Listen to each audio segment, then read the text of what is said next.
Hello dears, നാളെ morning 8 AM product ആണ്. നാളെ മോർണിംഗ് 8 AM പ്രോഡക്റ്റിനും ഒരു ഇമ്പോർട്ടൻസ് ഉണ്ട്. അതായത് നാളെ മുതൽ നമ്മൾ 8 AM മാത്രമല്ല മോർണിംഗ് 6 o'clock തുടങ്ങി നമ്മളുടെ വീഡിയോസ് ഉണ്ടാവും. 6നും 7നും ബഡ്ജറ്റ് ഐറ്റംസ്, അതായത് 900-ന് താഴെ, 800-ന് താഴെ, 700-ന് താഴെ, അങ്ങനെ പല റേഞ്ചാണ്. സോ ബഡ്ജറ്റ് ഐറ്റംസ് സെലക്ട് ചെയ്ത് നിൽക്കുന്ന ആളുകളുണ്ടെങ്കിൽ മോർണിംഗ് 6 o'clock വീഡിയോ, പിന്നെ ഒരു 7 o'clock വീഡിയോ. മുമ്പ് 8-നായിരുന്നു വീഡിയോ തുടങ്ങിയിരുന്നത്, ഇപ്പൊ 6 മണിക്കും 7 മണിക്കും തുടങ്ങി.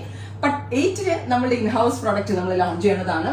Long code set. ഇതിപ്പോ കോഡ് സെറ്റ് മാത്രമായിട്ട് നമ്മൾ സെല് ചെയ്യുന്നത് 1395 റേഞ്ചിലാണ്. സെർച്ച് കോഡ് ഇതായിരിക്കും, റെഡി ഫോർ ഡെസ്പാച്ച്. ഇപ്രാവശ്യം കുറെ പേരിനോട് പേഴ്സണലി റിക്വസ്റ്റ് ചെയ്ത കാര്യമാണ് കോഡിന്റെ കൂടെ അവർക്ക് ഷോൾ വേണം എന്നുള്ളത്. സോ ഇതിനോട് കൂടി മാച്ചബിൾ ആവുന്ന ഡിഫറെന്റ് ആയിട്ടുള്ള designer kind of crushed chiffon dupattas, നല്ല രസമുള്ള ക്രഷ് ഷിഫോൺ ദുപ്പട്ട നമ്മൾ സെപ്പറേറ്റ് ലിങ്ക് കൊടുക്കുന്നുണ്ട്. അപ്പൊ ഒരേ വീഡിയോയിൽ 2 ലിങ്ക് ഉണ്ടാവും. അതായത് ടോപ്പ് ആൻഡ് ബോട്ടം പെയർ ചെയ്തെടുക്കേണ്ടവർക്ക് അങ്ങനെ എടുക്കാം. അത് എടുത്തിട്ട് ദുപ്പട്ട നിങ്ങൾക്ക് സെപ്പറേറ്റ് വേണമെങ്കിൽ ആ നെക്സ്റ്റ് ലിങ്കിൽ കയറി ദുപ്പട്ട എടുക്കാം. ഇനി ദുപ്പട്ട മാത്രമായിട്ട് വേണോ അതും വേണമെങ്കിൽ പർച്ചേസ് ചെയ്യാം. ക്രഷ്ഡ് ദുപ്പട്ടയുടെ പ്രൈസ് ഈസ് 499. ഇപ്പൊ നിങ്ങൾ ചില വേണമെങ്കിൽ ടോപ്പും ബോട്ടം എടുത്ത് കഴിഞ്ഞ് ദുപ്പട്ട വേണമെങ്കിൽ നിങ്ങൾ ആ സ്റ്റോറിൽ പോയി എടുക്കുന്ന പോലെ തന്നെ ഓൺലൈൻ സ്റ്റോറിൽ പോയാൽ മതി. ഇത്രയും ഓപ്ഷൻസ് ആണ് നമ്മൾ തരുന്നത്. Stay tune, so many collections. ഒരുപാട് ഓഫേഴ്സും കമ്മിങ് ഡേയ്സിൽ ഇടുന്നുണ്ട്. 6 മണിയുടെ വീഡിയോ, 7 മണിയുടെ വീഡിയോ, 8 മണിയുടെ വീഡിയോ, ഇങ്ങനെ ഇട്ട് നമ്മൾക്ക് ഇനി കാണാൻ വീഡിയോയുടെ എണ്ണം കൂടി വരികയാണ്. നിങ്ങളുടെ സപ്പോർട്ടും അത്രയ്ക്ക് കൂടി വരികയാണ്. Stay tune guys.